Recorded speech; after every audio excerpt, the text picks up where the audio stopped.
नमस्कार श्रोतागण। आध्यात्मिक दुनिया में आपका स्वागत है।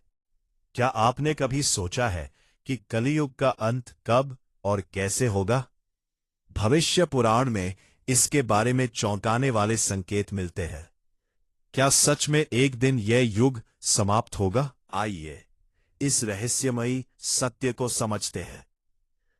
जब हम भविष्य पुराण में कलियुग के अंत के रहस्य को समझने का प्रयास करते हैं तो हमें यह ज्ञात होता है कि यह केवल किसी एक दिन में घटित होने वाली घटना नहीं है, बल्कि यह एक लंबी प्रक्रिया है जो धीरे धीरे समय के साथ पूर्ण होती है।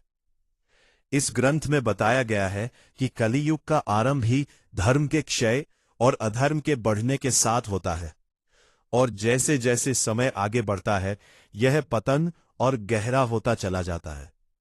प्रारंभ में मनुष्य के भीतर सत्य, दया और करुणा के कुछ अंश शेष रहते हैं, लेकिन धीरे धीरे यह गुण भी समाप्त होने लगते हैं और मनुष्य पूरी तरह से अपने स्वार्थ, लोभ और अहंकार में डूब जाता है। यही वो समय होता है जब कलियुग अपने चरम की ओर बढ़ता है। भविष्य पुराण के अनुसार कलियुग के अंत से पहले संसार में ऐसी स्थिति उत्पन्न होगी जहां धर्म का अस्तित्व लगभग समाप्त हो जाएगा। लोग केवल अपने लाभ के लिए ही कार्य करेंगे और किसी के प्रति उनके मन में न तो दया होगी और न ही संवेदना। परिवार, समाज और संबंधों की जो संरचना आज भी किसी रूप में बनी हुई है वह पूरी तरह से टूटने लगेगी। माता पिता और संतान के बीच का प्रेम समाप्त हो जाएगा और भाई भाई के बीच भी वैर और द्वेष बढ़ जाएगा। हर व्यक्ति केवल अपने सुख और लाभ के बारे में सोचेगा और दूसरे के दुख से उसे कोई फर्क नहीं पड़ेगा। यह स्थिति केवल सामाजिक नहीं बल्कि मानसिक और आध्यात्मिक पतन का भी संकेत है। जैसे जैसे कलियुग अपने अंत के करीब पहुंचता है वैसे वैसे प्रकृति का संतुलन भी बिगड़ने लगता है। भविष्य पुराण में वर्णन मिलता है कि इस समय पृथ्वी पर प्राकृतिक आपदाएं बढ़ने लगेंगी, मौसम असामान्य हो जाएंगे और वातावरण में अशांति का अनुभव होगा। यह सब केवल बाहरी घटनाएं नहीं होंगी बल्कि यह मनुष्य के भीतर के असंतुलन का ही परिणाम होगा।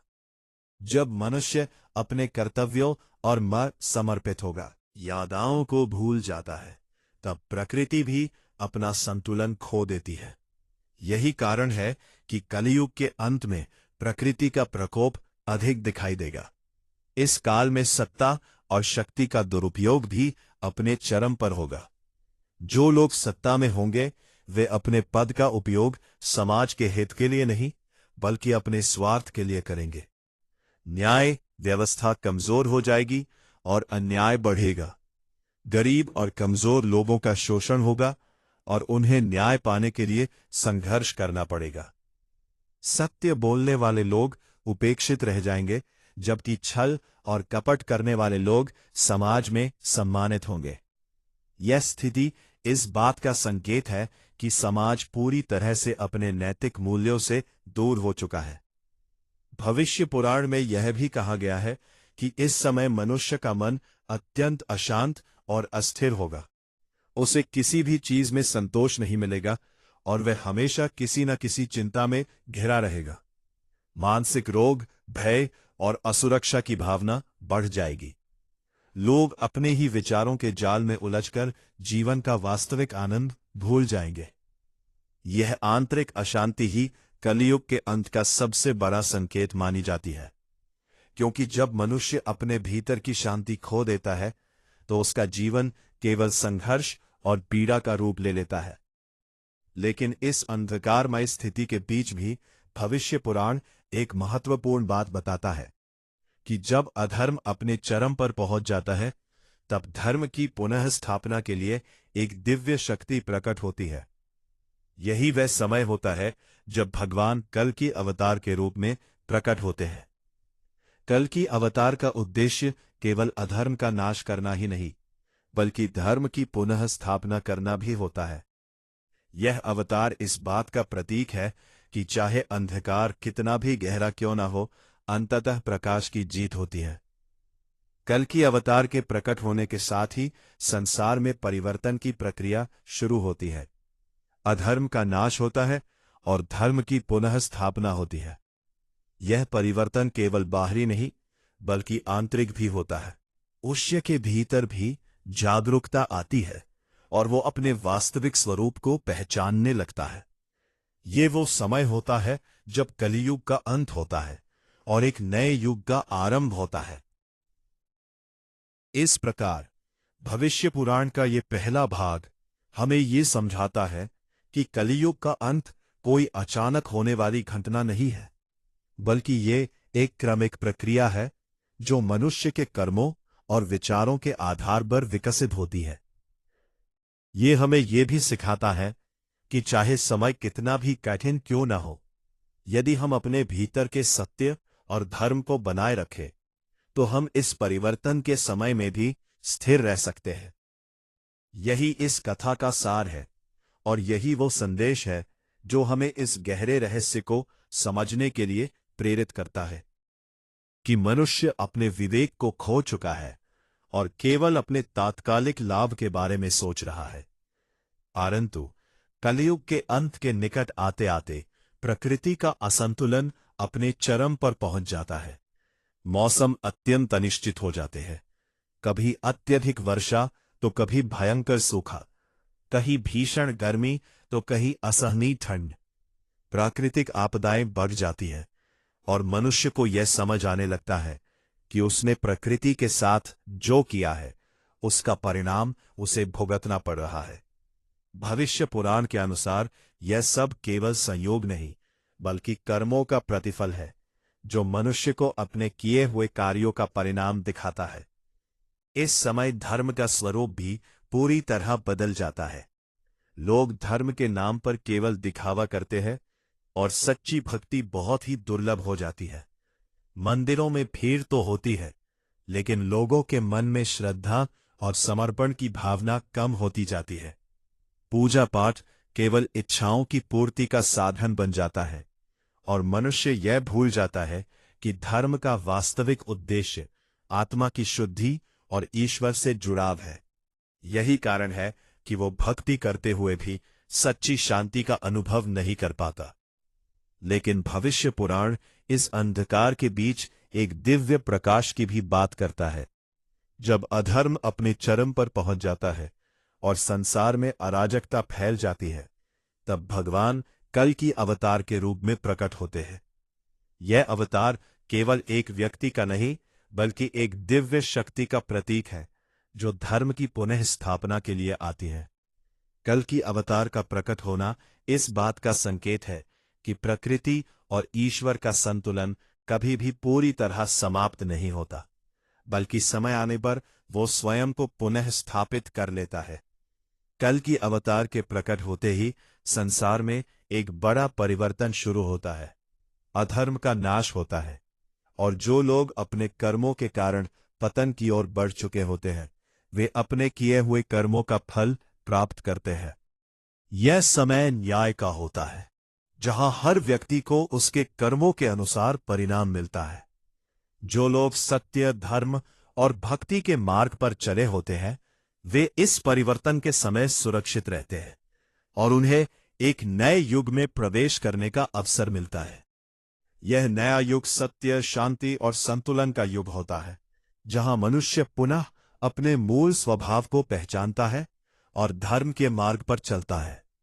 यह परिवर्तन केवल बाहरी नहीं बल्कि आंतरिक भी होता है। मनुष्य के भीतर जागरूकता आती है और वो यह समझने लगता है कि सच्चा सुख भौतिक वस्तुओं में नहीं बल्कि आत्मिक शांति में है।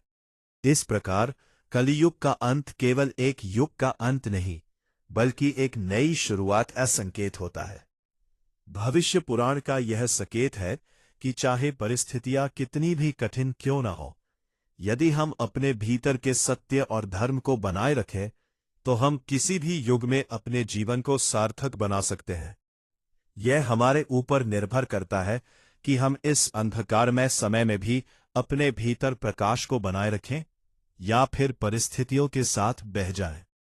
अंततः यह कथा हमें यह समझाती है ही हर अंत एक नई शुरुआत का द्वार होता है। कलियुग का अंत भी एक नई सुबह का संकेत है, जहां मनुष्य को अपने जीवन को नए दृष्टिकोण से देखने का अवसर मिलता है। इसलिए हमें भयभीत होने की आवश्यकता नहीं है, बल्कि जागरूक होकर अपने जीवन को सही दिशा में ले जाने की आवश्यकता है। यही इस कथा का सार है, और यही वो संदेश है जो हमें भविष्य पुराण से प्राप्त होता है। झांककर अपने अस्तित्व का अर्थ खोने लगते हैं। भौतिक उपलब्धियां बढ़ती जाती है, लेकिन संतोष और शांति लगातार दूर होती जाती है। मनुष्य को यह महसूस होने लगता है कि उसने बहुत कुछ पा लिया, फिर भी कुछ अधूरा है, कुछ ऐसा जो उसे भीतर से संतुष्ट नहीं होने देता। यही अधूरापन उसे और अधिक भटकाव की ओर ले जाता है। भविष्य पुराण ये संकेत करता है कि कलियुग के अंतिम चरण में मनुष्य अपने भीतर के सत्य से पूरी तरह कट जाता है। वो बाहरी दुनिया में उत्तर ढूंढता है, जबकि वास्तविक उत्तर उसके भीतर ही होते हैं। इस भटकाव के कारण वो कभी स्थिर नहीं रह पाता, और उसका मन हर समय किसी न किसी चिंता, भय या असंतोष में डूबा रहता है। ये स्थिति केवल व्यक्तिगत स्तर पर ही नहीं, बल्कि पूरे समाज में फैल जाती है, जहां हर व्यक्ति किसी न किसी प्रकार की असुरक्षा से घिरा होता है। विश्वास की कमी इतनी बढ़ जाती है कि लोग एक दूसरे पर भरोसा करने से भी डरने लगते हैं। इस समय एक और महत्वपूर्ण परिवर्तन देखने को मिलता है। मनुष्य प्रकृति से पूरी तरह कट जाता है। वो अपने लाभ के लिए प्रकृति का अत्यधिक दोहन करता है, और इसके परिणाम स्वरूप प्रकृति भी अपना संतुलन खो देती है। भविष्य पुराण में ये वर्णन मिलता है कि जब मनुष्य अपनी सीमाओं को पार कर जाता है, तब प्रकृति उसे उसके कर्मों का फल दिखाती है। यही कारण है कि इस समय प्राकृतिक आपदाएं बढ़ती है, और मनुष्य को यह समझ में आने लगता है कि वो जिस मार्ग पर चल रहा था वो सही नहीं था। लेकिन इस अंधकारमय समय में भी एक गहरी सच्चाई छिपी होती है। भविष्य पुराण ये बताता है कि जब परिस्थितियां सबसे अधिक कठिन हो जाती है, तब मनुष्य के पास सबसे बड़ा अवसर होता है अपने आप को बदलने का। यही वो समय होता है जब कुछ लोग जागरूक होते हैं, अपने जीवन की दिशा को समझते हैं और सत्य के मार्ग पर चलने का निर्णय लेते हैं। ये वही लोग होते हैं जो इस परिवर्तन के समय में भी स्थिर रहते हैं और अपने भीतर के प्रकाश को बुझने नहीं देते। जैसे जैसे यह जागरूकता बढ़ती है, वैसे वैसे एक नई ऊर्जा का संचार होता है। यह ऊर्जा केवल बाहरी परिवर्तन नहीं लाती, बल्कि मनुष्य के भीतर भी एक गहरा परिवर्तन उत्पन्न करती है। वह अपने वास्तविक स्वरूप को पहचानने लगता है और यह समझता है कि सच्चा सुख बाहरी वस्तुओं में नहीं, बल्कि आत्मा की शांति में है। यही वह क्षण होता है जब अंधकार धीरे धीरे समाप्त होने लगता है और प्रकाश का उदय होता है। भविष्य पुराण में यह भी बताया गया है कि इस परिवर्तन के बाद एक नया युग प्रारंभ होता है, जहां सत्य, धर्म और संतुलन का पुनः स्थापना होती है। यह नया युग केवल एक नई शुरुआत नहीं, बल्कि एक सीख भी है कि हर युग में मनुष्य को अपने कर्मों और अपने निर्णयों के लिए उत्तरदायी होना पड़ता है। यदि वह अपने जीवन को सही दिशा में ले जाता है, तो वह किसी भी परिस्थिति में सुख और शांति प्राप्त कर सकता है। जहां पादों की आती सेवा, बार बार यह आश्रय के बारे में नहीं, बल्कि एक परिवर्तन की प्रक्रिया है, जो हमें यह सिखाती है कि जीवन में सबसे महत्वपूर्ण क्या है। यह हमें यह समझाता है कि बाहरी दुनिया चाहे कितनी भी बदल जाए, यदि हम अपने भीतर के सत्य और धर्म को बनाए रखते हैं, तो हम किसी भी परिस्थिति में स्थिर और संतुलित रह सकते हैं। यही वह गहरा संदेश है जो हमें इस कथा के माध्यम से प्राप्त होता है। अंत में यह समझना बहुत आवश्यक है कि भविष्य पुराण हमें डराने के लिए नहीं, बल्कि हमें जागरूक करने के लिए है। यह हमें यह सिखाता है कि समय चाहे कितना भी कठिन क्यों न हो, यदि हम अपने भीतर के सत्य, प्रेम और भक्ति को बनाए रखते हैं, तो हम किसी भी परिस्थिति में अपने जीवन को संतुलित और शांत बना सकते हैं। आज के इस युग में जहां हर ओर भ्रम, स्वार्थ और अस्थिरता दिखाई देती है, वही एक जागरूक और सच्चा व्यक्ति अपने जीवन को प्रकाशमय बना सकता है। याद रखिए, असली परिवर्तन बाहर नहीं बल्कि भीतर से शुरू होता है। अपने कर्मों को सही दिशा देते हैं और अपने मन को नियंत्रित करते हैं, तब आप किसी भी कठिन परिस्थिति में भी स्थिर रह सकते हैं। यही सच्चा धर्म है, यही सच्ची भक्ति है और यही जीवन का वास्तविक उद्देश्य है। इसलिए अपने जीवन में सादगी, संयम और सत्य को स्थान दीजिए, क्योंकि यही वो है मार्ग है जो आपको सच्ची शांति और आत्मिक संतोष तक ले जाएगा। यदि आपको ये कथा और इसमें छिपा हुआ ज्ञान उपयोगी लगा हो, तो इस वीडियो को अवश्य लाइक करें, क्योंकि आपका एक लाइक हमें और भी बेहतर और गहन विषयों पर वीडियो बनाने की प्रेरणा देता है। इस वीडियो को अपने मित्रों और परिवार के साथ शेयर करें, ताकि वे भी इस महत्वपूर्ण ज्ञान को समझ सकें और अपने जीवन में प्रतिबंधक परिवर्तन ला सके। नीचे कमेंट में जरूर बताइए कि आपको इस वीडियो का कौन सा भाग सबसे अधिक प्रभावित कर गया और आप इस विषय के बारे में क्या सोचते हैं, क्योंकि आपके विचार हमारे लिए बेहद महत्वपूर्ण है।